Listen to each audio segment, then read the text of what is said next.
Sleepy Bulldog Productions presents Mrs. Walker. Alright, the last thing we need to do is go through some of the political history for China. Now, backtracking a little bit.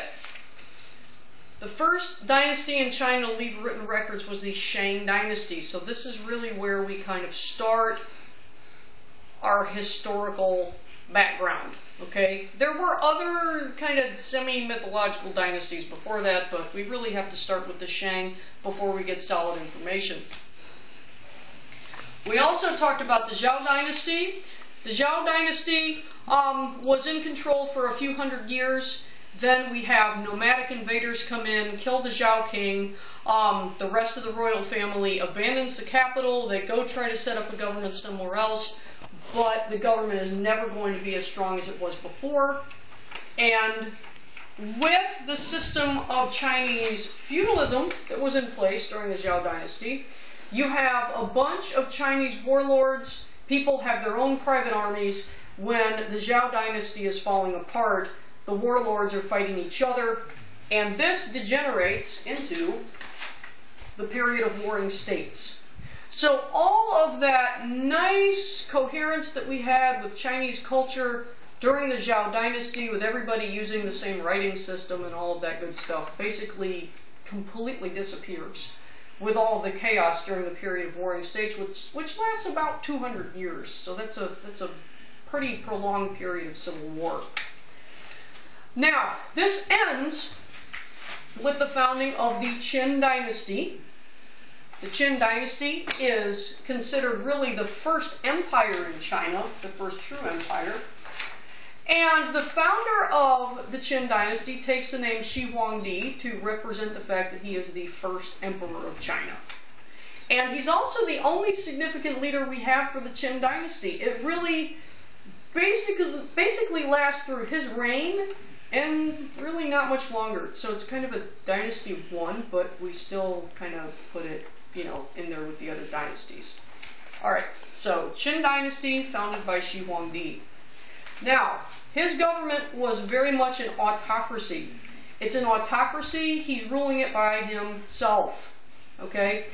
He has absolute power, his word is law, and it's very much authoritarian. He is the person in control. This also goes along with the philosophy of legalism. Okay, and he's going to follow a lot of those principles of legalism. He's going to practice censorship. He's going to burn books. He's going to have Confucianists murdered because their ideas conflict with his own. He's going to crack down on anybody who, shows the least bit of dissent whatsoever. He's going to very heavily tax people, which they are not going to appreciate. Now, a couple of major projects that are started during his reign. One would be the Great Wall of China, because they were still very much worried about nomadic invaders. This has been a problem for pretty much all of Chinese history up to this point. Even before you have the big empires of China, the cities had very thick walls around them to try to protect from invasions. So China is geographically isolated, but you have people invading periodically and making a big mess of things. So they build the Great Wall along the northern border. Remember that it follows the Yellow River, in an attempt to try to have a warning system and to keep people from coming in. For the most part, it works pretty well for a while. One of his other major projects, and this can also be considered cultural, is the building of the terracotta warriors. Terracotta is a type of clay. We still make a lot of stuff out of terracotta today. It's very durable. The terracotta warriors are approximately 8,000 statues. They are life-size replicas of his army. Now, the purpose of the terracotta warriors seems to have been to protect his grave. They are in a separate, or they were originally in a separate burial chamber underground, very elaborate. There were models of horses, there were full-size carts that were buried in this tomb. Cost a lot of money, took a lot of time to do this, and he spent a lot of tax money on it. So after his death, his son takes over, the peasants really resent how harsh the government was under Shi Huangdi, and they're going to break a lot of the terracotta warriors out of the resentment for how much money he spent on them. So most of the terracotta warrior statues that are around today are actually reconstructions from the broken pieces that were found in modern times when the tomb was rediscovered completely by accident. All right, so the peasants revolt against the Qin dynasty. Remember that in ancient China, when you have a revolt, it pretty much always starts with the peasants because they are the people who have the most to be upset about. Now, the next dynasty is the Han Dynasty, which is founded by Liu Bang. That's really all you need to know about him, is he founds the Han Dynasty. Now, the Han Dynasty is the one that's split into two parts. So we have the early part, and then we have a bunch of fighting, and then we have the later part. We have left Han and right Han. You are terrible. All right, so we have the former or the early Han Dynasty, which would be the first part. Okay. One of the significant emperors from the early or former Han Dynasty is Wu Di. He's known as the Martial Emperor because he conquered a lot of territory. He nearly doubles the size of China that was under the empire's control. And a lot of the expansion, most of the expansion is going to be to the west. The borders move further south, but most of the territory conquered is going to be in the western part of China. The Han Dynasty is going to abandon legalism for the most part, and they're going to follow Confucius. So along those lines, they are going to set up a well-run government bureaucracy with a trained civil service. They actually had 18 different ranks or levels of civil service jobs.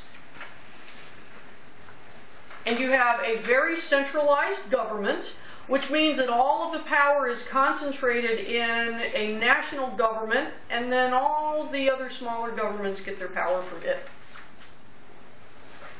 Also, during the Han Dynasty, we really have China starting to participate, or really getting good at participating in these major trade routes that run outside of China called the Silk Roads.